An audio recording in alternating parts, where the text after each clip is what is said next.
Bwana, leo tupo na kiongozi wa Freemason.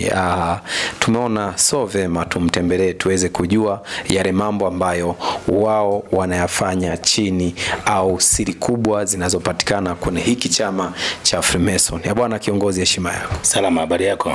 Safi, tumefurahi kuja. Asante sana, karibu sana. Kuna watu wengi wanataka kujua siri na mambo ambayo mnayafanya nyie Freemason, mambo ambayo watu wengi wamezania kwamba ni mambo ya kishirikina. Leo tupo hapa, kwanza tungependa kufahamu majina yako, unaitwa nani?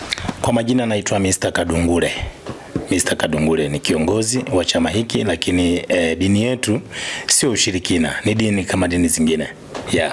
Kwanza kabla hatujazungumzia hizi siri na mambo ya dini mbalimbali ambayo yamejificha watu wengi hawafahamu, kwanza tungependa kujua, kuna karatasi umezishika hapo. Kama ulivyoona watu wengi wamejaa hapo nje. Kuna vijana wametoka Kongo, wametoka Botswana, wametoka Zambia, wametoka Kenya, Uganda. Hii tunamsajili mwanachama mpya, lazima asajiliwe katika fomu hizi. Hii fomu naona ya East Africa, kuna fomu ya international, anasajiliwa kwamba yeye ni nani, anaitwa ana umri gani, anafanya kazi gani. Hizo fomu kwa ajili ya usajili. Ndio maana vijana wamekaa wengi hapo nje. Tumeona wewe kidogo una utofauti na baadhi ya watu wanafanya ibada. Hivi ibada zenu utofauti na ibada zingine ni nini? Ukiingia kwenye chama chetu ndio utajua ibada zetu zinafanyika muda gani, kwa namna gani. Sisi tuwezi kuweka mambo wazi wakati wewe ni mwandishi wa habari. Vitu hivi tuviweka mtandaoni inakuwa sio vizuri. Mwanachama yote naye anaweza kuingia, anaweza kujua ibada zetu zinafanyika muda gani, wapi, lakini dini yetu sio ushirikina na haina sio kwamba ni vitu vya ajabu, hapana. Ubize kwa nafasi ambayo toka mwanzo tumefika hapa, tumeona wewe uko bize tofauti na watu wengine. Kwanza tungependa kufahamu wewe ni kiongozi tu kwenye chama kama msemaji au ni kiongozi wa namna gani? Hebu zungumzia kidogo kwenye swala la uongozi. Mimi ni mfanyabiashara, lakini pili ni kiongozi katika chama hiki. Huu nina ugeni kwa umetoka sehemu mbalimbali. Wametoka kama nilivyokuelekeza, wametoka Kongo, Lubumbashi, wametoka Goma, Kolwezi, Kivu, Nord Kivu huko. Watu wengi wamefika hapa juzi, jana wamekuja sana. Tangu Januari watu tunapokea ugeni. Bizi wangu mbona unaona ni watu kutoka sehemu mbalimbali, kutoka Saudi Arabia, Kenya na nchi mbalimbali, Mozambiki na sehemu mbalimbali. Ndio maana kuna vijana wengi wamepanga foleni huko nje.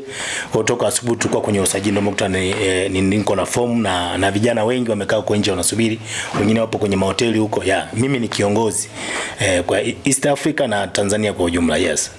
Tuzungumzie kwa undani kidogo kuhusiana na swala la usajili. Na tumeona watu wengi hapo ni vijana, lakini kuna baadhi umri umekwenda kati ya miaka 45 mpaka 60. Limekaaje hilo kwa mtu ambaye anatazama na anashangazwa na jambo hili ambalo watu wengi wanasema ni jambo la ajabu kabisa? Kimsingi sisi tunasajili ni mtu yote ambaye anaanzia miaka 18 kuendelea juu.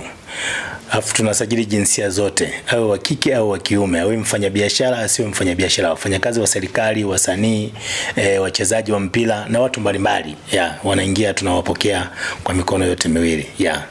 Kwa mtazamaji au mtu ambaye anakifuatilia hiki chama chenu ambacho mnaita Freemason, maana hapo niona umeandika Freemason, lakini japo kwa imejificha free kuna Mason TZ. Ni faida gani ambayo ina tofauti na watu kuingia kwenye chama chenu? Cha kwanza, mtu anapoingia katika chama chetu anabadilisha maisha yake kutoka hali ambayo ya kiuchumi ambayo alikuwa anaishi, na sisi tunampa nguvu, tunampa fedha na yaweze kwenda mahali pengine, aweze kusaidia ndugu zake, apate amiliki magari mazuri, amiliki magari mazuri, amiliki nyumba nzuri, amiliki biashara kubwa, asaidie ndugu zake na wasiojiweza. Kama ulivyoona hapo, walio wengi wamekuja, wengine wanaomba msaada. Kuna vituo vya watoto yatima, tunatoa misaada na kadhalika. Kwa sisi jukumu letu kama chama ni kuwasaidia watu kutoka mahali pamoja kwenda hatua nyingine. Yes. Lakini umezungumza kwamba mnawasaidia watu. Wakati huo tunaona kwamba watu wengi wanazungumza kuhusiana na mali zenu za Freemason kwamba ni mali ambazo sio nzuri. wewe unaweza ukazungumza nini kuhusiana na hili ambalo linasemekana kwamba pesa au mali zenu sio nzuri? Ingekuwa mali zetu sio nzuri, mimi nisingeweza kuingia. Nilifanya research ya hali ya juu miaka 20 iliyopita, ndio maana niliingia katika chama hiki.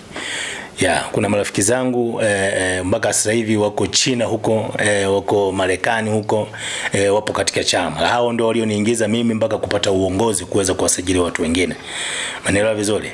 Kwa hiyo chama chetu sisi sio kwamba ni ushirikina, na chama chetu sisi kinasajili ni mtu yoyote, awe wa kike au wa kiume, awe tajiri au maskini, ili mradi afuate taratibu. Na kujiunga na chama hiki kuna gharama, zipo gharama, kwa sababu kujiunga na chama chetu hatutoi kafara ya binadamu.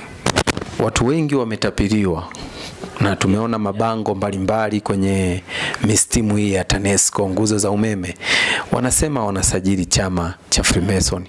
Wewe unahakikisha vipi kwamba watu watakuwa salama?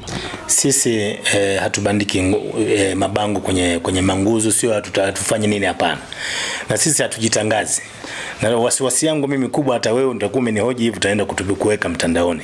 Sisi huwa hatujitangazi, ila mtu yote ambaye anakuwa amebahatika kunikuta mimi au kukutana na mimi apige video call. Amepata namba yangu popote alipo duniani, anapiga video call, ajiridhishe sura yangu ni hii. Hata nikitoa hivi kofia, hii ndio sura yangu mwenyewe. Kwa sababu saizi nimevaa kofia, lakini kuna wakati mwingine sijavaa kofia. Huyo mtu anataka apige video call, ajiridhishe.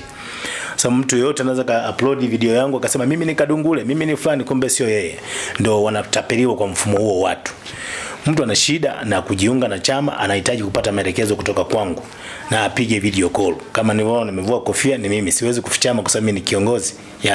Ukiona mtu anapiga video call anajificha, ujue mtu sio salama. Kiongozi, sisi hatuna cha ziada hapa. Tukushukuru, tuseme asante kwa ushirika wenu. Kanisa lenu mnafungua muda gani kwanza?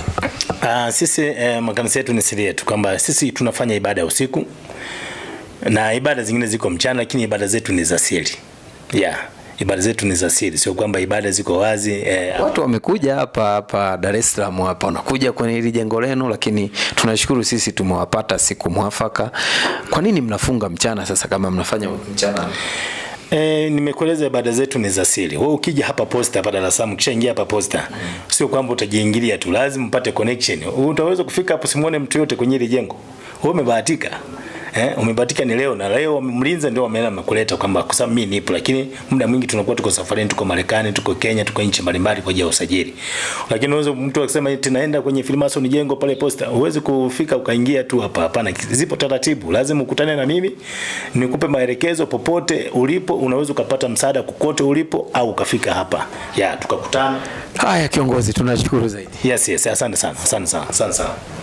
Halo.